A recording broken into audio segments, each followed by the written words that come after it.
Okay, so for this part 2 video, we're going to be looking at how to graph parent functions once they have transformations on them. So we've kind of got a little bit of everything in this first problem. We have an amplitude shift. I can tell that because we have a multiplier out here that's going to stretch my graph out, and it's going to increase the amplitude because it's a number greater than 1. We're going to compress the period because we're going to divide the period in half. That's what this 2 means for b. It means you divide the period by whatever b is, so we're going to have a condensed period. We're going to shift this function to the right by pi over 2 increments, and we're going to move our midline and the whole graph up 1 unit. So as far as the transformations go, it should be very familiar to all the transformations we've been putting on parent functions throughout the year. We're just applying it to a curve now. So the first thing we can identify is our amplitude is 3. Notice that the amplitude is always positive. Even if you have a negative reflection out front, we're going to express the amplitude as a positive value of 3. For our period, the formula is 2 pi divided by b. b is 2, so we're going to do 2 pi divided by 2, and so that my period is pi units long. So what used to take 2 pi to go through a full cycle now takes half that amount of time. So you can do it in pi degrees or pi radians instead of 2 pi. For my phase shift, I'm going to move to the right pi over 2 units. And then for my midline, I'm going to move up 1. So my midline is going to be at y equals 1. The domain is always the same, all real numbers. You can plug in any angle to any function. Sine and cosine at least. And then for our range, we're going to start at the midline, which is 1, and then we're going to subtract 3 to get negative 2, and then we're going to add 3 to get positive 4. So the range of values should go from negative 2 up to 4. So you take your midline and you subtract and add your amplitude to get the lowest point and the highest point for your y values. All right, so let's go ahead and graph this. Because we have a phase shift, I recommend, the phase shift is the only tricky part really, I recommend doing 2 plots. We're going to do 1 plot without the phase shift and 1 plot with. So my pre-phase shift plots are going to be in orange, and then my final one will be in blue. For the first couple times, it's helpful if you split them up into different colors. So just like we did before, we're going to start with our midline. This time, however, we have a midline that's not on the x-axis, it's up 1 unit. So I'm going to scale this back just a little bit and make 1 here because I'm mindful that I have to go all the way up to 4. So if this is 1, this is 2, this is 3, this is 4 up here.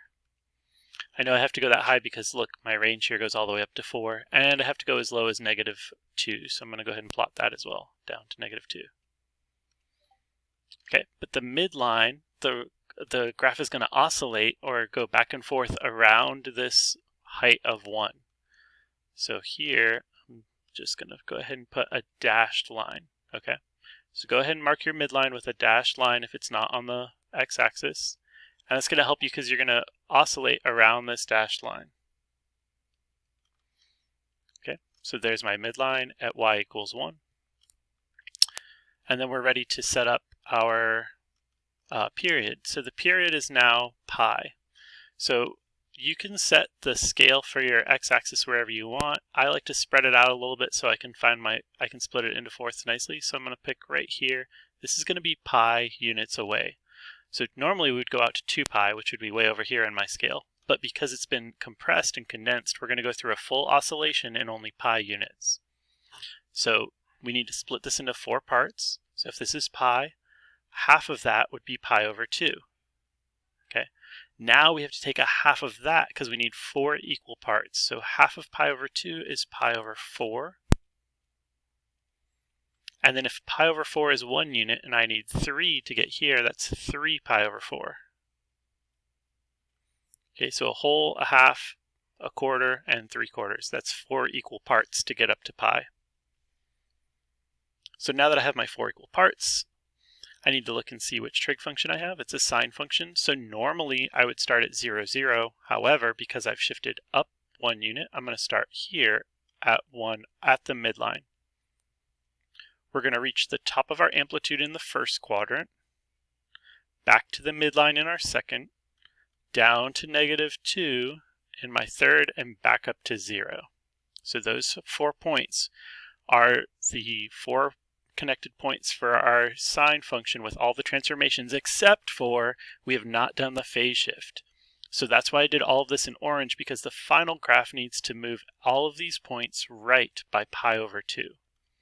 So I need to get right pi/2 from here. So I have a full pi, I need another pi/2 away. So I'm going to go ahead and make 2 more increments here.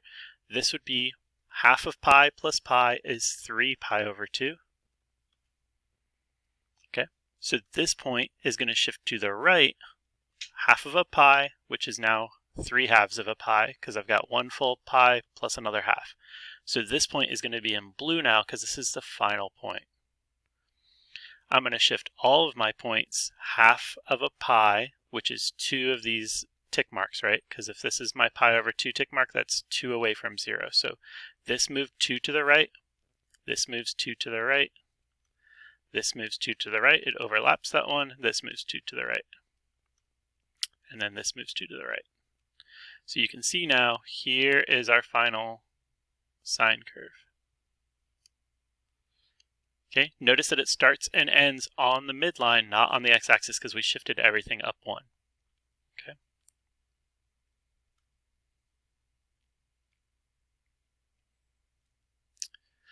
Lastly, we've got a very similar situation, except we're shifting it down 1 unit. We're shifting it to the left this time, and we have a reflection, and it's cosine. So when I say it's very much like the last one, I mean it's nothing at all like the last one. Well, the amplitude is the same. So we're still stretching it by 3. Notice that my amplitude is not negative. It is an absolute value. It is the distance from the midline to the highest point. So because it stretches by 3, it's 3 units away from the midline. Speaking of midline, let's jump down to that, because it's -1. So my midline is going to be at y equals -1, because I shift down 1 unit. And my phase shift is going to be left by pi units. Okay, and then for my period, luckily on this one, b is 1. So my period goes back to just being good old 2 pi divided by 1, or 2 pi. So there is no period change on this one. But we do have to worry about this reflection, and there's no place for me to mark it, but we will talk about it when we start graphing the points, okay? We're going to reflect everything across the midline. So my domain, just like always, is -infinity to +infinity. And my range is going to start from my midline, so my midline's at -1, and then I subtract the amplitude. So -1 minus 3 is -4. -1 plus 3 is +2. So it's kind of the reverse of the other one. So we're going to go from -4 up to 2.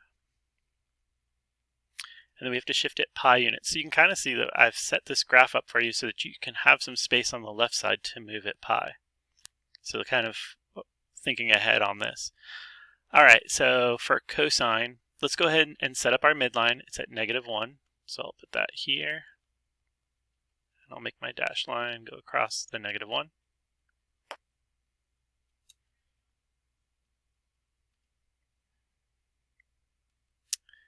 And then we have a period of 2 pi.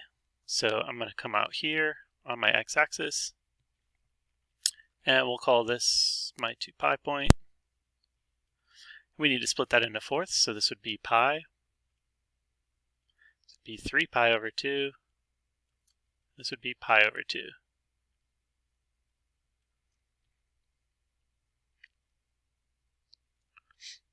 Okay. Now, normally for cosine, we would start at the midline and go up to the top for our starting point. However, because it's negative, instead of going up 3 units from the midline, we're actually going to go down 3 units. So we're actually going to start at our lowest point, which is at the -4. So -1, -2, -3, -4. And I'm going to plot this in orange again, because we still haven't done our phase shift yet. So this is not the actual point. We're going to have to move this left pi in a second. But this is at -4. I'm going to mark my y-axis here. And we need to go all the way up to 2, so I'll put in some more tick marks so we can count up 2 units. There's the top of my curve. And so we're starting at -4. and that's the lowest point. So the next quadrant, the pi over 2, should return to the midline. So starting away from the midline, we return to the midline at pi over 2. The next point from the midline should be at the other end of the curve, so all the way up at 2. The next point should return to the midline at -1, and then the last point should return to the bottom of the curve at -4. That's always the pattern. So away from the midline, back to the midline, to the other side of the midline, back to the midline. So these are my 5 points for the cosine curve after it's been reflected. So normally we would start above the midline and come down, but because it's reflected, we start below the midline and move up. Now we just need to take these points and shift them to the left by pi units. So I'm going to need some negative tick marks over here. So this is going to be negative pi over 2. And then we need one more for negative pi. So this point here at 0, -4 is going to move to the left pi units, and it's going to be right here. And that is the final point, so it's in blue. This one is going to move 2 marks over to the left. This mark moves 2 units over to the left. This one moves 2 units over to the left. And then the final point moves 2 units over to the left. So my curve starting here at negative pi, -4, comes up to the midline, up to 2, and back to 0. Kind of whiffed on this point up here. Let's see if I can. Oof, that was worse.